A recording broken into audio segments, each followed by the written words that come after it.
Assalamualaikum warahmatullahi wabarakatuh. Bismillahirrahmanirrahim. Alhamdulillah. Wassalatu wassalamu ala Rasulillah wa ala alihi wa ashabihi wa man wala ma ba'du. Ayo ikhwah. Satu kebahagiaan bagi Anda untuk bisa sharing dengan antum pada kesempatan pagi ini. Luar biasa ya. Suatu perkembangan yang membanggakan. Radio kita sudah puluhan, yang sebelumnya hanya 1-2. Sekarang sudah puluhan dan mulai banyak radio yang memiliki izin siar sendiri, sehingga ini semakin mengukuhkan eksistensi dakwah di masyarakat dan juga menjadi indikator bahwa dakwah ini akan berkesinambungan, baik melalui media ataupun yang lainnya. Karena ketika satu media itu sudah memiliki izin siar sendiri, otomatis secara nilai ya lebih bisa diakui oleh masyarakat. Secara legalitas hukum juga lebih berbobot, dan akses untuk kontribusi dalam dakwah juga semakin luas. Kenapa? Karena dengan adanya izin siar sendiri, berarti kita juga memiliki akses untuk menyuarakan kepada stakeholder, kepada pejabat, kepada yang lainnya, agar kepentingan dakwah ini bisa terakomodir. Kemudian juga berbagai regulasi yang ada juga kita punya akses untuk menyampaikan harapan, juga punya akses untuk bisa memberikan usulan-usulan ya, nasihat secara hikmah kepada para pemangku jabatan ataupun kewenangan di negara kita. Dan ini bagian dari dakwah, sehingga ketika antum suatu saat bermediasi, antum misalnya diundang ataupun antum datang kepada regulator, bagian-bagian yang berkepentingan atau berwenang, maka hendaknya itu ihtisab ya, kita mengharap itu bagian dari bentuk amar ma'ruf nahi mungkar kita, nasihat kita kepada para pemimpin-pemimpin kita, sehingga mereka memiliki pandangan, mereka memiliki wawasan yang berbeda tatkala mendapatkan akses dari antum ataupun nasihat dari antum. Apalagi melalui asosiasi ini tentu suara antum lebih berbobot, karena antum bukan mewakili satu orang, tetapi mewakili sekian banyak media. Dan media-media itu sudah menjadi media yang memiliki izin siar. Sehingga dari satu sisi kita menunjukkan sikap kooperatif kita kepada pemerintah atau terhadap aturan. Di sisi lain, kita juga mendapatkan akses untuk mewarnai berbagai kebijakan, regulasi yang ada di negeri ini. Ini adalah bentuk dari amar ma'ruf nahi mungkar yang ketika kita lakukan, kita harus ingat ini adalah ibadah yang harus dilandasi oleh ikhlas lillahi azza wa jal. Hingga Anda harapkan kepada teman-teman terutama yang terlibat di kepengurusan RTVC, ini bukan sekedar ketertiban administrasi saja, tetapi adanya asosiasi ini adalah bagian dari dakwah kita, nasihat kita kepada para pemimpin negeri kita. Yang ini sebelumnya tidak bisa kita lakukan kalau kita berdiri sendiri atau kalau kita tidak memiliki izin siar. Ya tentu bobot suara kita, akses kita tentu sangat terbatas.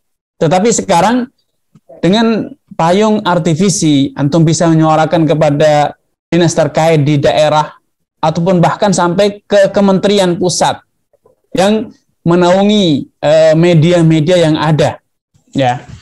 Kemudian kedua, yang patut digarisbawahi pada eksistensi RTVC, bahwa ternyata banyak hal, baik yang berkaitan dengan pendanaan, skill, pengembangan skill kita dalam pengelolaan media, ataupun dalam pengurusan perizinan, regulasi ya. Ternyata ketika itu dipikul bersama, kita tolong-menolong, ta'awun, ternyata itu lebih mudah Ya, tidak terbayang dulu bagaimana kita memiliki media yang mendapatkan izin siar. Ternyata itu mungkin dan bisa dilakukan. Ya. Dan ternyata kehadiran RTVC memiliki peran yang tidak bisa diabaikan atau diremehkan, karena banyak informasi yang selama ini tidak kita dapat bisa kita peroleh melalui asosiasi kita ini. Sehingga RTVC menjadi media kita untuk ta'awun, ya, untuk ta'awun, terutama di internal kita, tolong menolong, baik untuk masalah konten, kemudian masalah bagaimana kita mengikuti regulasi, bagaimana kita mensiasati problematik yang ada di lapangan. Ini adalah bentuk ta'awun dari kita. Karenanya anak sekali lagi menekankan pentingnya kita mengingat bahwa bergabungnya kita di RTVC ini harus dimotivasi dengan semangat ta'awun, ya, bukan semangat persaingan, atau mungkin perebutan peluang, tidak, karena kita berada di kota yang berbeda-beda dan kita juga tidak bersaing dalam masalah misalnya sponsor, ya, tidak ada sponsor. Kalaupun ada, itu juga tidak perlu untuk bersaing, tidak ada alasan untuk bersaing. Kemungkinan satu-satunya yang ada mungkin, ya, yang perlu diwaspadai adanya persaingan adalah masalah donasi. Karena kebanyakan donatur, sebatas yang saya pahami, adalah ada di kota-kota besar. Sedangkan tidak semua kita punya akses ke donatur-donatur tersebut. Nah, ini mungkin peluang terjadinya persaingan ataupun perlombaan yang perlu diwaspadai agar tidak timbul kecemburuan sosial, agar tidak menimbulkan hal yang negatif di internal kita. Ya, ikhwatul iman, teman-teman di RTVC yang semoga senantiasa dirahmati Allah Subhanahu wa Ta'ala. Tema yang ingin kita angkat bersama adalah bagaimana kita mendulang berkah dengan dakwah melalui media. Ya. Pada awal, Anda masih kilas balik, ya. Pada awal munculnya media, radio, munculnya televisi, dulu ada beberapa suara-suara yang miring bahwa ketika kita muncul di televisi, maka nanti demikian-demikian, dengan radio nanti kita akan demikian-demikian. Itu masa itu sudah berlalu, ya. Saat ini tidak lagi ada isu-isu tentang itu. Tetapi isu-isu yang sekarang muncul sudah berganti dengan isu-isu baru yang tentu isu-isu baru itu perlu kita sikapi dengan bijak agar tidak menjadi duri dalam daging kita.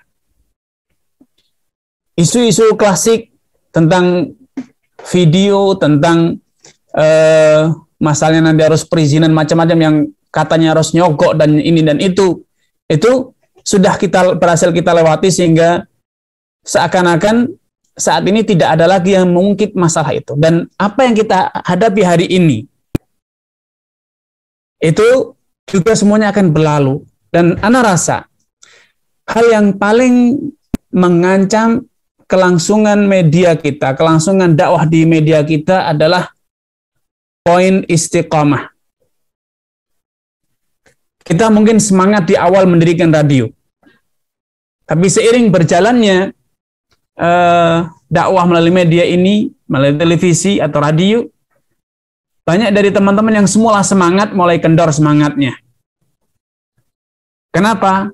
Karena semua amalan, semua perbuatan, semua proyek itu memang di awalnya banyak yang bersemangat, banyak yang ingin ikut berkontribusi. Tetapi ketika pekerjaan itu terus-menerus, satu persatu dari kawan kita mulai ada yang kendor. Bahkan mulai ada yang mengundurkan diri karena kesibukan lain dan berbagai macam alasan. Karenanya, poin penting yang harus kita ingat dan kita terus upgrade adalah bagaimana semangat kita mengelola media ini tidak kendur. Karena itu Nabi SAW ketika ditanya kulli fil islami kalimatan la as'alu anha ghairuka. Ya Rasulullah, ajarkan kepadaku satu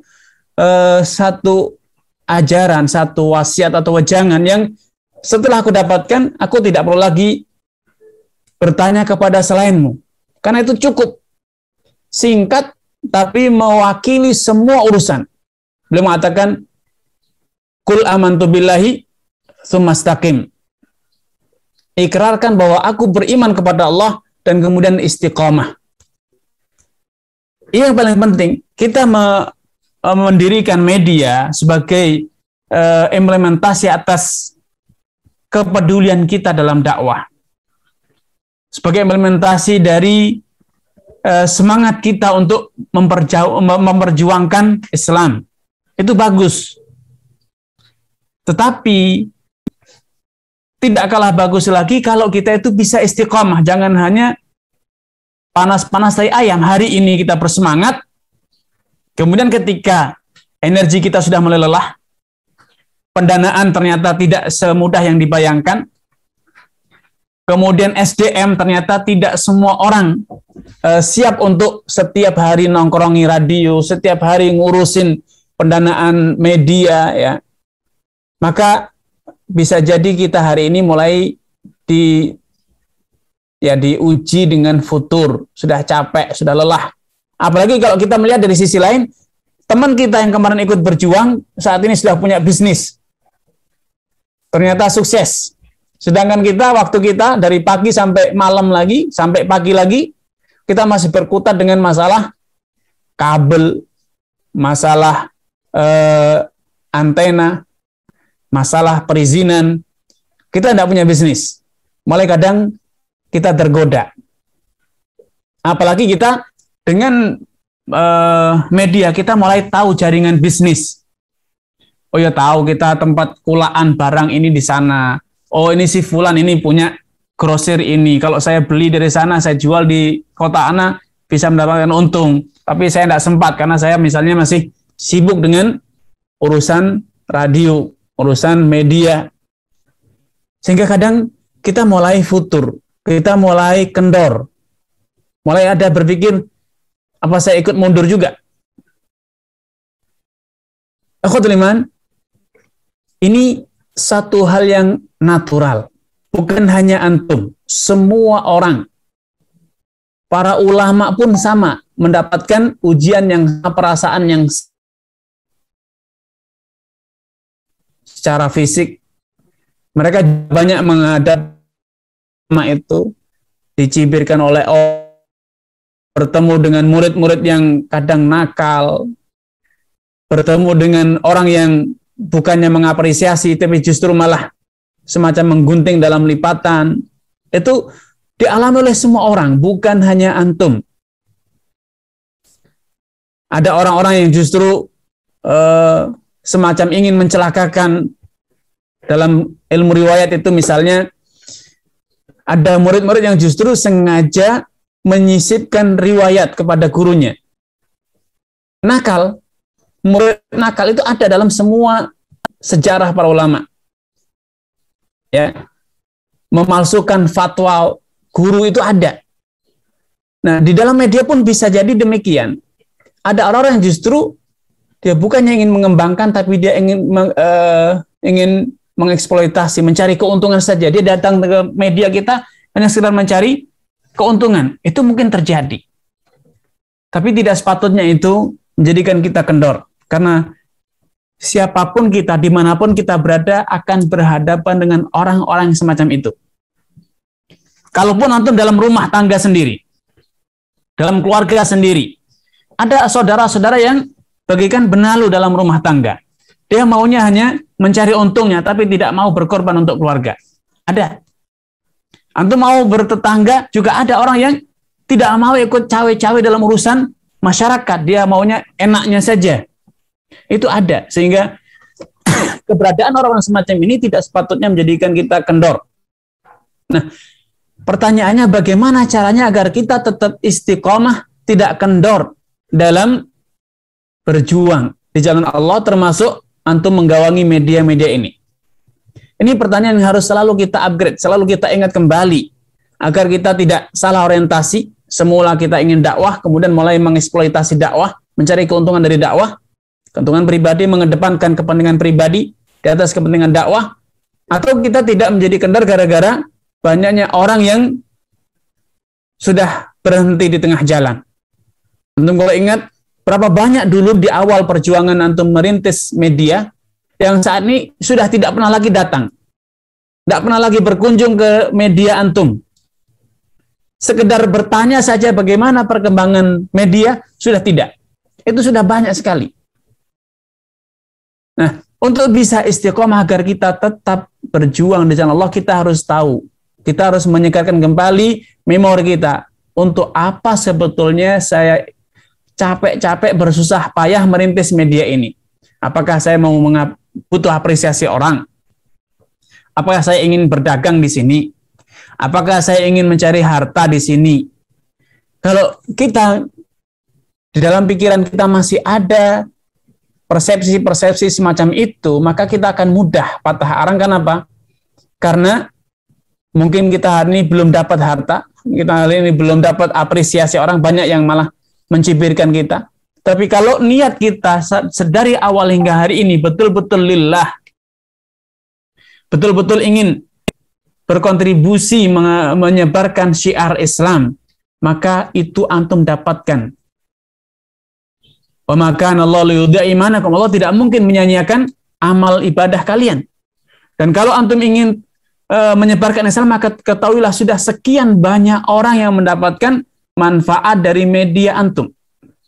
Dan kalaupun ternyata yang mendapatkan manfaat dari media antum itu tidak berangka jutaan, bukan ratusan ribu. Kalaupun satu orang yang mendapatkan hidayah dari semula tidak sholat menjadi sholat, dari semula yang minum khamr berhenti minum khamr, dari semula yang tidak mau baca Al-Quran sekarang mau baca Al-Quran, maka ingat sabda Nabi SAW, an yahdiyallahu bika rajulan wahidan khairun laka min humurin na'am. Kalau Allah Subhanahu wa taala melalui media tangan antum memberi petunjuk kepada satu orang saja, maka itu lebih baik di sisi Allah dibanding engkau itu mendapatkan harta yang paling mewah di dunia ini. Ya.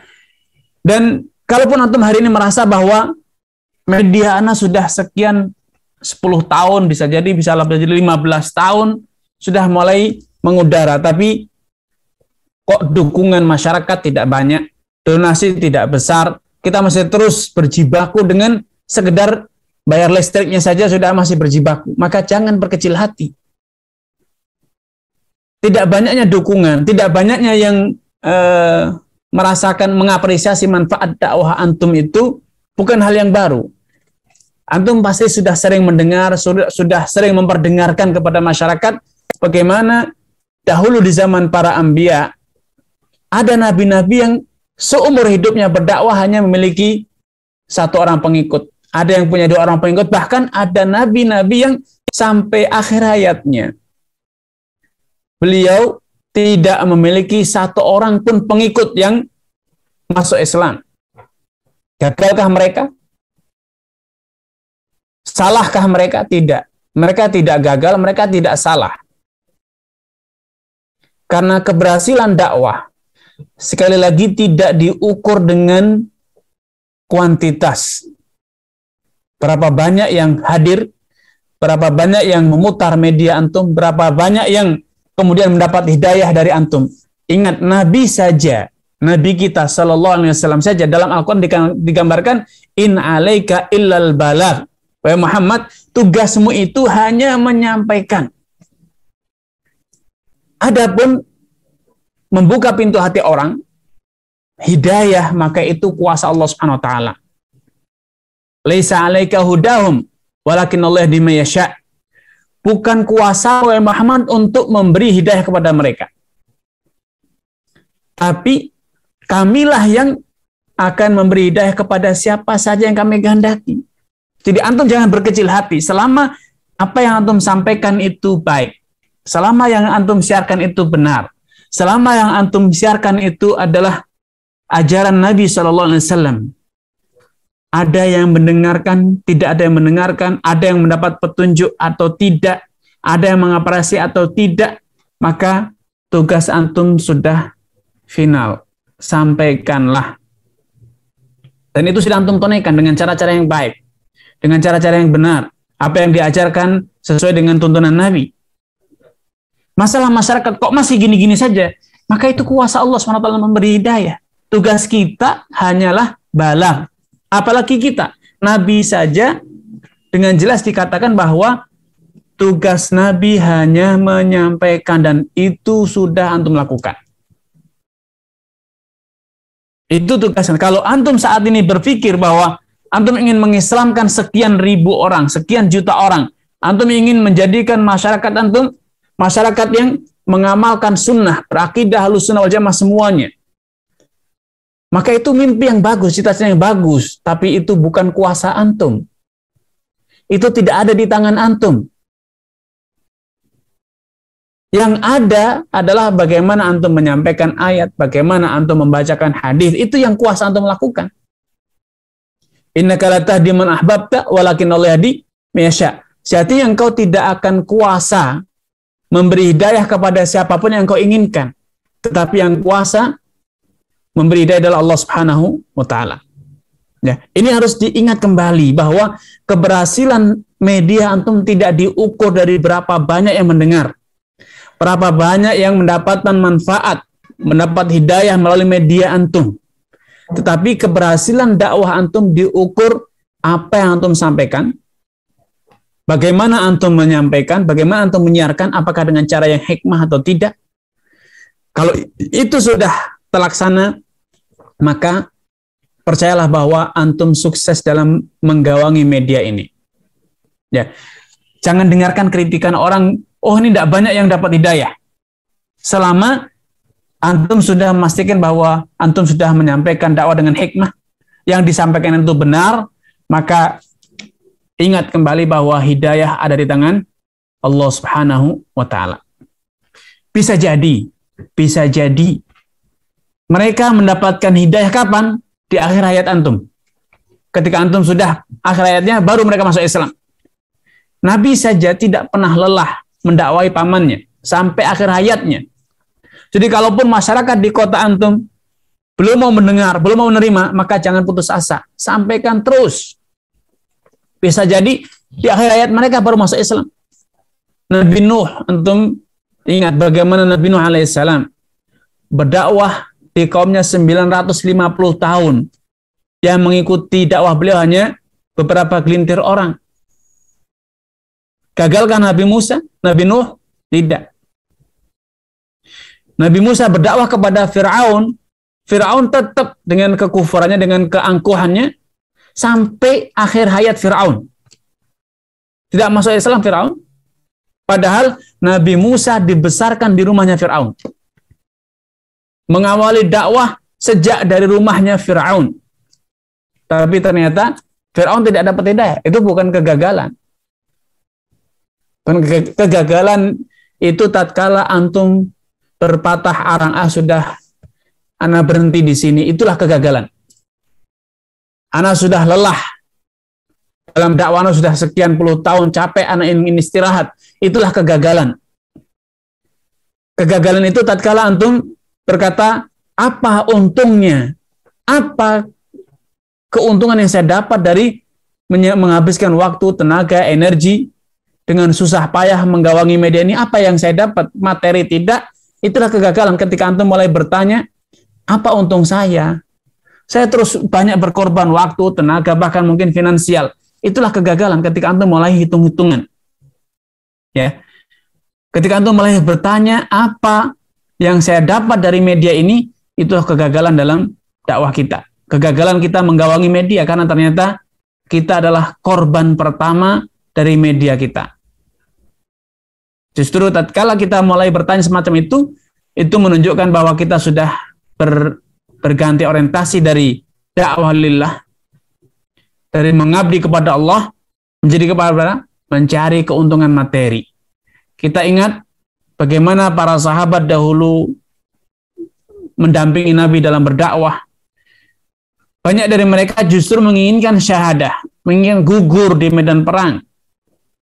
Kenapa? Karena mereka tidak mencari jabatan, tidak mencari harta. Mereka lebih ingin menjadi syahid, gugur, sehingga harta dan bahkan jiwanya dikorbankan di jalan Allah. Mereka tidak menikmati kejayaan dari perjuangan mereka. Karena yang mereka inginkan adalah keridhaan Allah Subhanahu wa taala. Selanjutnya, mungkin di tengah-tengah kita mulai muncul pikiran bahwa media fulan lebih bagus, lebih profesional, acaranya lebih variatif, kemudian peralatannya lebih baru, kemudian pendanaannya lebih lancar. Kita mungkin berpikir, kok media kita tidak seperti itu ya?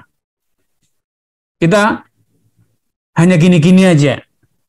Ingatlah bahwa Allah Subhanahu wa taala tidak akan pernah menghisap kita kenapa kita tidak berbuat seperti si fulan.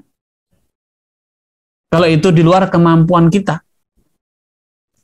Karena masing-masing dari kita hanya akan mempertanggungjawabkan sebatas kemampuannya. Sebatas kemampuannya. Suatu hari datang kepada Nabi SAW dan mengatakan, "Ya Rasulullah, inna syara'il islami qad kathura alayya." Ya Rasulullah, syariat Islam ini sudah terlalu banyak. Aku tidak mampu mengamalkan semuanya.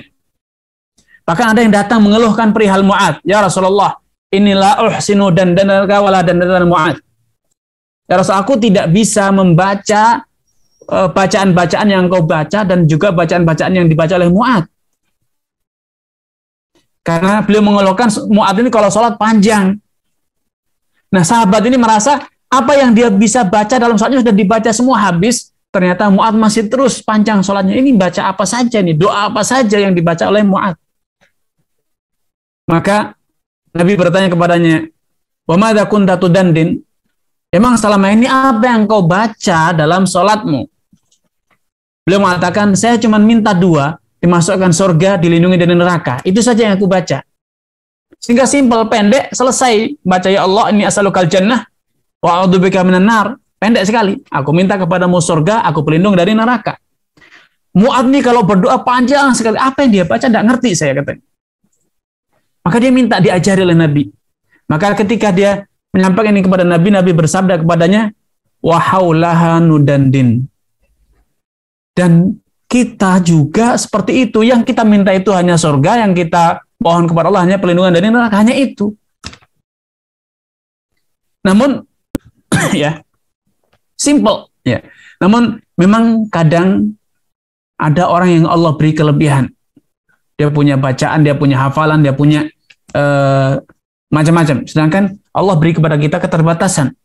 Keterbatasan yang ada pada kita itu tidak menjadikan kita Allah yang beriman dengan seribu, bukan berarti mana orang yang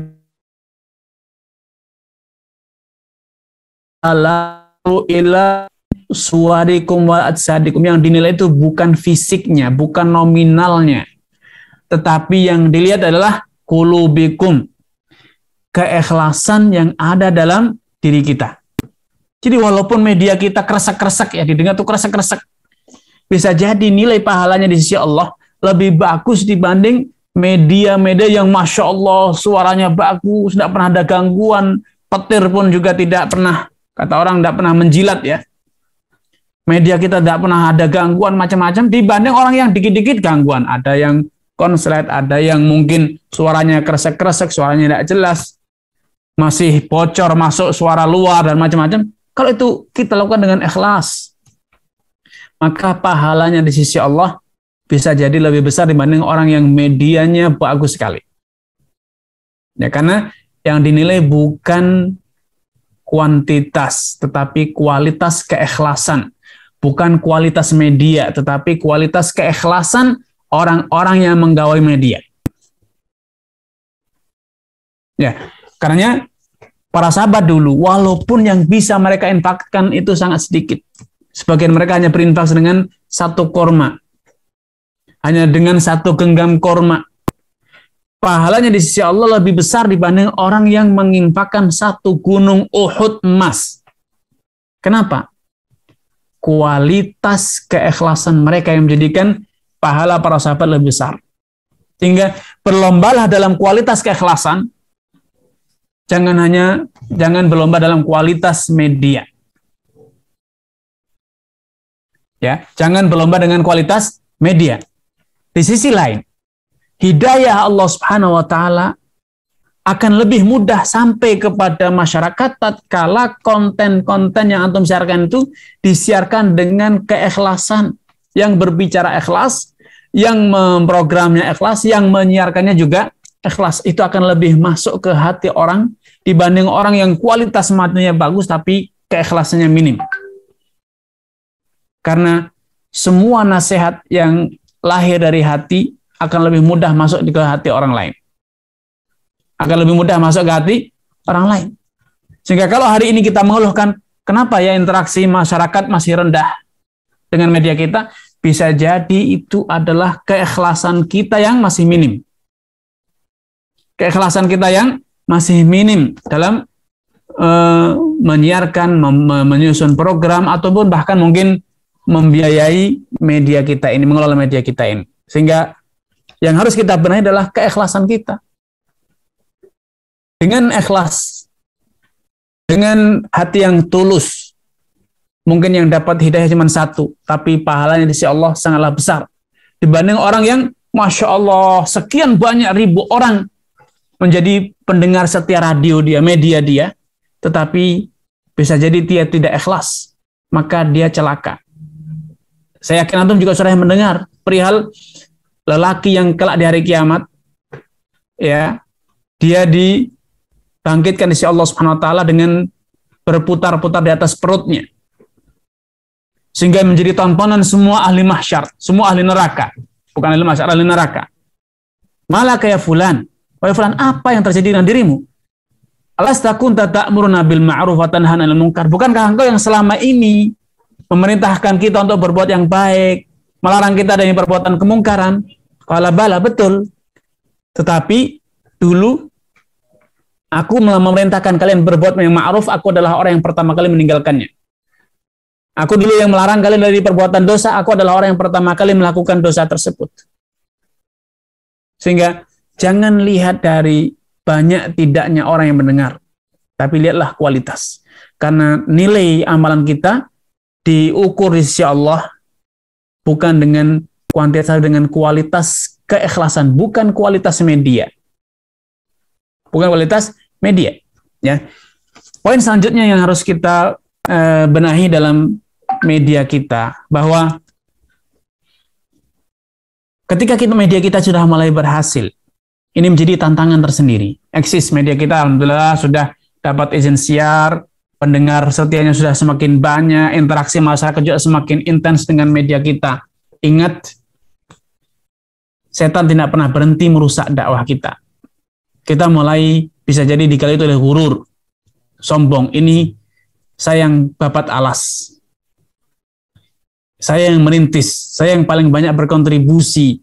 Inilah gagasan saya pencetusnya. Saya dulu adalah yang paling banyak, dan sampai saat ini saya adalah orang yang paling banyak berkontribusi di media ini. Ingat, ini adalah su'ul khatimah, ya.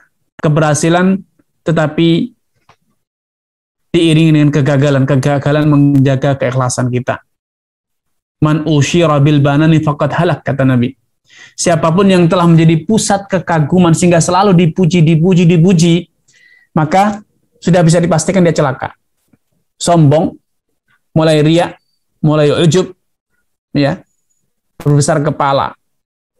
Kemana-mana cerita Fulan bin Fulan adalah perintis, penggagas, senior, punggawa, yang babat alas, dan seterusnya. Ini adalah bentuk kecelakaan. Dan ini, penyakit ini ada dan selalu ada. Yang merasa saya adalah orang yang senior di media ini, saya menggagas, saya yang paling tua, saya yang paling berjasa, saya yang paling banyak berkontribusi. Ini penyakit, ya, yang harus kita hindari. jaga keikhlasan kita.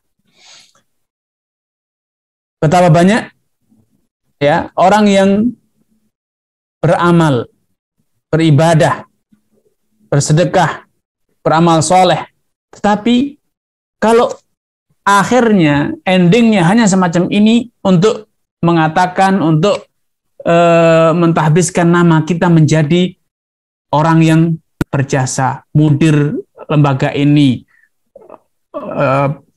yang menggawangi media ini, dan pokoknya nama kita menjadi nama yang selalu disebut, dan kita mulai tersinggung ketika ada orang yang melupakan kita. Oh, kok tidak disebut sih saya sebagai perintis? Kemudian ketika tidak, oh ini loh saya dulu waktu merintis, nyindir bahwa kita sebagai perintis. Untuk apa kita menyebut ini? Ini ancaman bagi kita ya. Kita harus jaga. Jangan sampai yang kita dapat dari perjuangan berdakwah melalui media ini hanya sekedar status fulan. Sebagai perintis fulan, sebagai penggagas fulan, sebagai orang yang paling berjasa. Awwalu man tusa'aru bihimun naru yaumil qiyamah tsalatsah. Ada 3 golongan orang yang mereka itu pertama kali merasakan kobaran api neraka. Salah satunya adalah orang yang bersedekah. Dia bersedekah namun bukan karena Allah, tapi karena apa, ingin dikatakan sebagai orang yang dermawan. Ada lagi orang yang qari'ul Quran, rajin menjadi pembaca Al-Quran, orang yang mengajarkan Al-Quran. Dia ternyata melakukan itu bukan karena lillah, tapi karena ingin status. Dia dikenal sebagai qari, orang yang paling berjasa, orang ini kan penyiar dan seterusnya. Satu lagi orang yang berjihad, berjuang di jalan Allah. Dia bukan karena Allah, tapi karena ingin dapat status sebagai jari pemberani. Nah, ini sebagai contoh. Jangan sampai terjadi pada diri kita, dan ini penyakit bisa menimpa siapa saja dari kita untuk mendapatkan status sosial. Maka waspadalah, dan ini adalah penyakit yang sering menjadikan terjadinya centang berentang, permusuhan, sengketa, karena apa? Rebutan status. Loh, kemarin saya dikasih waktu siar di media ini, sekarang tidak, sakit hati. Kemarin ide saya yang diterima, sekarang kok malah ditolak, ditinggalkan, diabaikan, sakit hati. Ini penyakit yang harus kita waspadai. Jangan sampai menjangkiti kita. Jangan kita nodai perjuangan kita dengan euforia kegagalan, nafsu ingin mendapatkan status sosial. Akan lebih baik bagi kita kalau kita itu dilupakan, tidak dikenang sebagai perintis, tidak dikenang sebagai yang menggawangi, tidak dikenang sebagai orang yang berjasa di suatu media atau di satu entitas dakwah.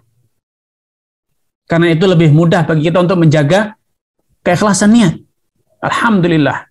Sehingga tidak banyak orang yang mengenal kita sebagai perintis, sebagai penggagas, dan seterusnya. Niat kita akan lebih mudah terjaga dibanding ketika kita dikenal, kita sebagai direkturnya, kita sebagai perintisnya, kita sebagai donatur tetapnya, kita akan lebih sulit menjaga keikhlasan kita. Ya. Dan percayalah, Allah tidak akan pernah lupa. Salah catat tidak mungkin. Innallaha la yudhi'u imanakum. Allah tidak mungkin mengabaikan, menyia-nyiakan amal kalian.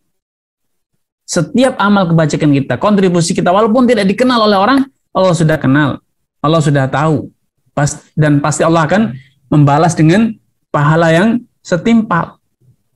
Namun ketika kita dikenal, maka justru itu berat bagi kita untuk menjaga keikhlasan. Nama kita disebut di mana-mana, itu lebih berat untuk menjaga keikhlasan kita. Ya. Dan di antara hal yang perlu saya ingatkan di sini agar dakwah ini betul-betul berkah, bahwa Allah Subhanahu wa Ta'ala, kalaupun kita tidak ikut dalam perjuangan dakwah ini, kalaupun kita sudah merasa lelah, jangan khawatir, agama Allah akan Allah tolong. Kalaupun bukan dengan kita,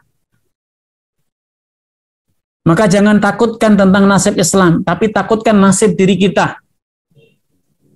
Jangan merasa bahwa Islam jaya karena kita, tidak. Ingat, ketika orang-orang Arab datang kepada Nabi SAW mengatakan, yamunnuna alaika an-aslamu, mereka menunjukkan kita sudah berjasa dalam dakwah Islam ini sehingga Islam menjadi semarak di kota kita ini karena kontribusi kita. Jangan. Allah kuasa mendatangkan pengganti kita. Dengan ataupun tanpa kita, Allah mampu memperjuangkan agamanya. Jangan pernah merasa kita mengutangkan budi kepada Islam.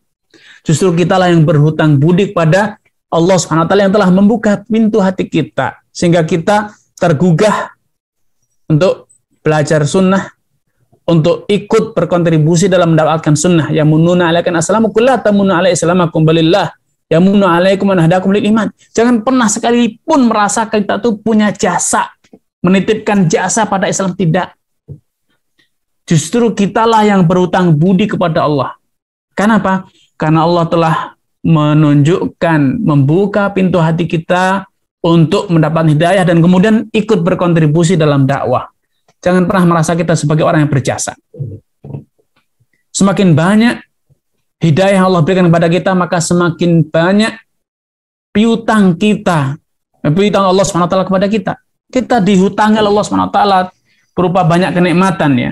Sehingga kita harus banyak bersyukur, banyak berterima kasih. Bukan mengungkit, apalagi merasa sebagai orang yang sudah berhak mendapatkan pintu surga, jaminan surga, tidak. Dan selanjutnya, di antara hal yang perlu diingat kembali, bahwa keberhasilan dakwah itu bukan karena 1-2 orang. Semua orang itu pada masanya, pada waktunya, pada tempatnya, punya kontribusi dalam dakwah. Maka pandai-pandailah memetakan peranan masyarakat, peranan orang-orang di sekitar kita. Karena suatu saat kita butuh kepada mereka. Sebagaimana pandai-pandailah mengenali potensi diri kita, di mana kita berperan. Kalau kita punya kemampuan, Allah berikan skill pada kita untuk misalnya di IT, maka bercerminlah hanya di IT sajalah antum berkontribusi, fokus. Sedangkan yang lain, berikan kesempatan itu kepada saudara kita. Karena memang Allah tidak pernah menciptakan manusia sempurna. Nabi saja, Nabi SAW, ketika beliau sakit, beliau tidak mengobati diri sendiri. Beliau tidak mengobati sendiri. Beliau seorang Nabi tahu tentang apa itu bekam. Bagaimana dalil-dalil tentang bekam, beliaulah nabinya, ya. Tapi ketika beliau sakit, beliau mengundang budak, Abdun li Bani Bayadah, seorang budak dari kabilah Bayadah, ya, Bani Bayadah.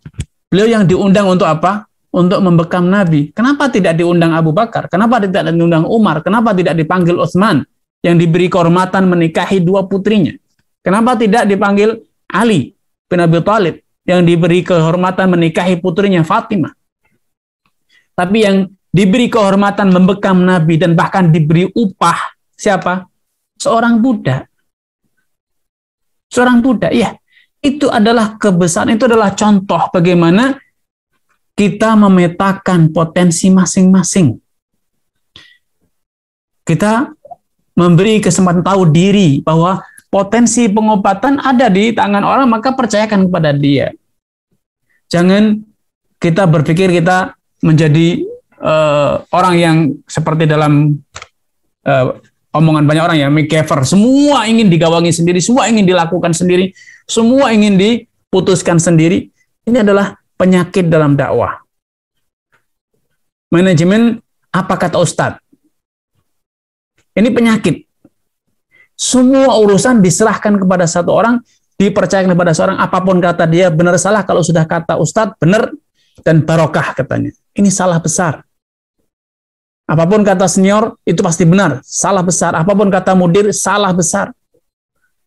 Kita harus tahu diri. Nabi saja tidak mempercayakan, tidak mengurusi semua urusan. Ketika Nabi membangun Masjid Nabawi, ya, di sana ada Abu Bakar, di sana ada Umar, ada Utsman, ada Ali Abdurrahman bin Auf, ada asyara mubasyirin bil jannah. Ya, tapi ketika beliau sedang mengolah tanah untuk dijadikan sebagai temboknya, aduan tanah, beliau mengatakan qaribtina lil yamami.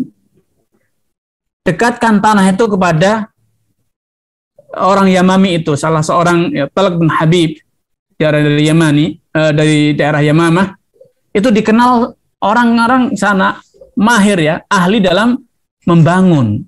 Maka Nabi mengatakan qaribitin, dekatkan tanah itu kepada orang Yamami atau orang Yamamah tersebut, karena fa innahu ahsanu minkum hissan. Karena dia lebih mahir dibanding kalian dalam mengolah, dalam membuat adukan tanah untuk dijadikan sebagai bangunan. Profesionalitas bahasa sederhananya. Percayakan setiap job, setiap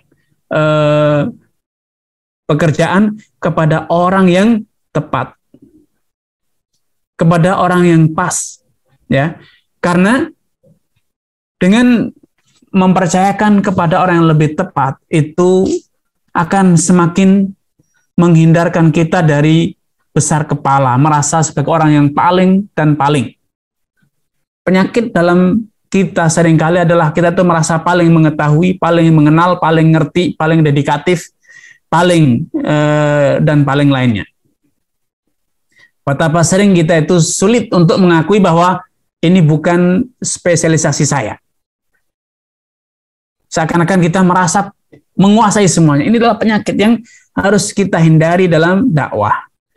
Ingat sekali lagi, dakwah ini maju bukan karena kita sendiri, bukan karena satu orang, tapi karena kontribusi banyak orang. Dalam satu contoh sederhana, acara kita hari ini terlaksana bukan karena peran satu orang, tapi karena peran banyak orang. Akuilah, berikanlah ruang itu kepada masing-masing yang layak untuk mendapatkannya, karena profesionalitasnya, karena keahliannya, karena dedikasinya. Semuanya punya kontribusi. Dalam bahasa Arab dikatakan ijnith thimar wa alqil hataba finar. Ya, memang mungkin ada orang-orang yang hari ini kontribusinya kurang dibutuhkan. Tapi bukan berarti untuk kita abaikan, kita buang. Karena bisa jadi besok kontribusi dialah yang kita butuhkan, bukan kontribusi kita ataupun kontribusi ustadz. Jangan pernah meremehkan potensi orang lain. Tapi pandailah mengenali potensi orang lain untuk kemudian bisa memanfaatkan potensi-potensi itu pada waktu dan momentum yang tepat. Pada tempat yang tepat. Nabi SAW memiliki sahabat ditaksir kira-kira 100.000 orang. 100.000 orang yang ikut hadir dalam Hajatul Wada. Apa antum kira mereka itu semua adalah perawi hadis? Tidak. Ibnu Hajar dalam kitabnya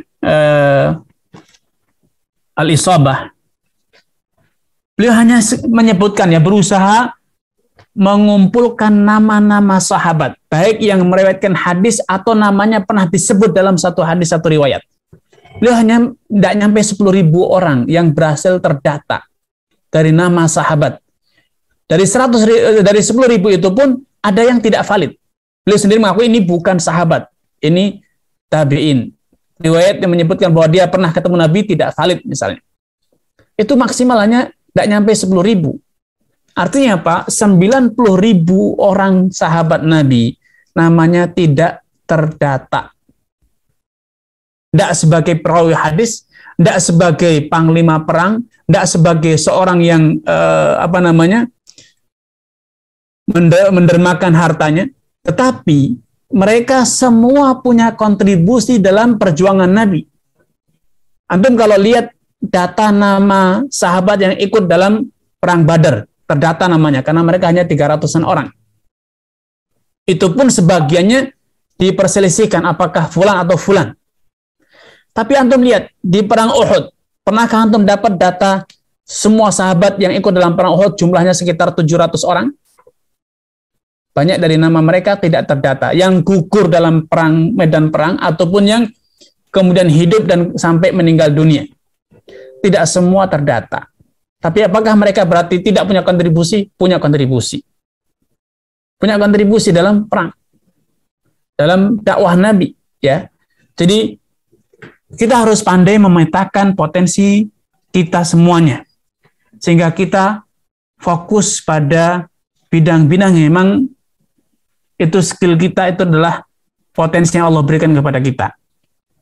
Agar apa? Agar sinergi di antara kita itu terbentuk, hubungan kita itu harmonis, ya. Dan juga asas ta'awun yang itu merupakan prinsip utama dalam dakwah itu betul-betul tercipta di tengah kita, sehingga tidak terjadi centang berentang, tidak terjadi manajemen yang apa kata ustadz atau kata mudir. Itu adalah satu hal yang salah besar, yang itu mengancam kelangsungan dakwah kita, ya.